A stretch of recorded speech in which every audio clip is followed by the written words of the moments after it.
Hello, I'm John Rushton, the emotions expert.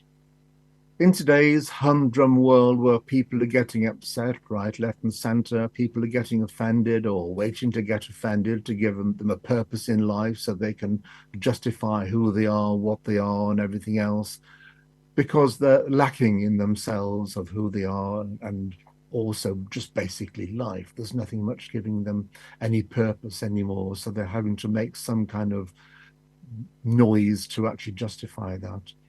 But throughout the whole of that, there's a thing called stupidity. And people are doing more and more stupid things because, well, that's what I do. Well, that's what I have to do. Well, that's what I've been told to do. Well, that's what I do, or whatever it may happen to be. It's always something about what somebody else has to justify. And there's absolutely no reason whatsoever why you have to put up with it. You don't have to put up with anybody's stupidity, whether it's on a personal level, because somebody says something which is stupid, and we all do at times. But some people make it a lifelong cause. All they do is say or come out with stupid things or politically correct things or things which you raise your eyebrows and think, what on earth are they talking about? Which planet have they arrived from? And you don't have to put up with it. So don't put up with it. Quite often we can talk to somebody and we can agree with them, say yes, yes, yes, just for the fact that they say it, they shut up, and we walk away, and that's the end of it. We don't do any more. It's quieting them down. We don't want to argue. It's not worthwhile arguing. We don't even want to have a discussion on the subject because we know it's not going to get anywhere. So we just accept what it is, and that's the way it is. And this happens in work, the workplace, as well as in our personal lives too. But when it comes to something which is more personal, and we're talking to a company, and the operative or whatever it is saying, well, that's what we do. And you think, well, that is not right. Just because somebody dictated that this is what you should and shouldn't do, you don't have to do it.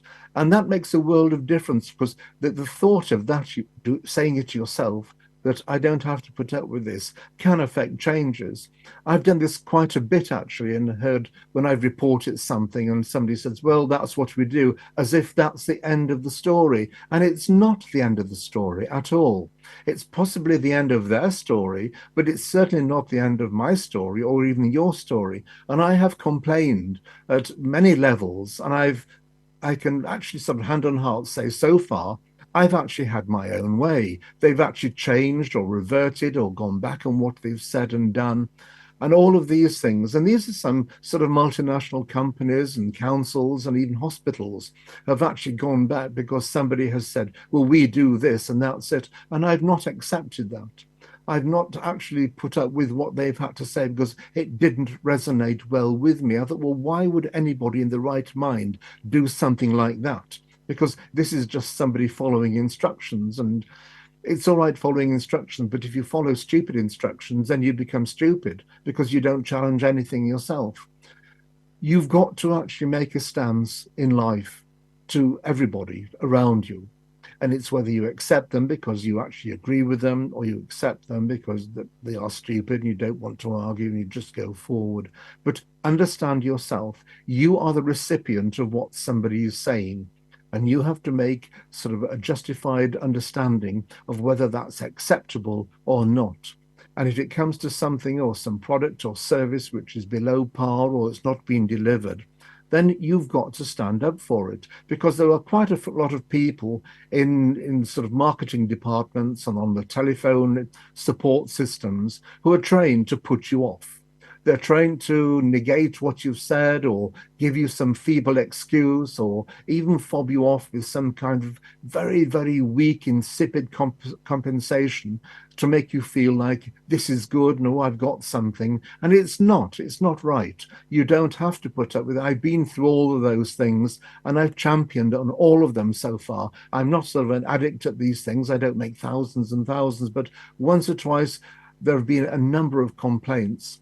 and I've gone through all the processes, and all I've had is negativity and people say, "Oh, I'm sorry. Oh, this is awful." We do take a lot of consideration into doing this, and we do care about our customers, which is a load of rubbish. It's only diatribe. It's only marketing diatribe by people trying to say these kind of things. And when you've gone further forward, it's actually amazing what difference things happen and what people will do and what the companies will do. So when you're faced with stupidity in the future, make two assessments yourself. One, shall I just listen to them and say yes and move on because they are stupid and it's not worth saying anything else? Or is this somebody trying to fob things off for me? And if this is the case, then go to a higher authority and just keep going. If not, if need be, go to the chairman or chairwoman or whatever, the CEO or somebody, and make this, but do it in writing. Do everything in writing. Make sure it's in black and white, and you'll be surprised at the success you will have.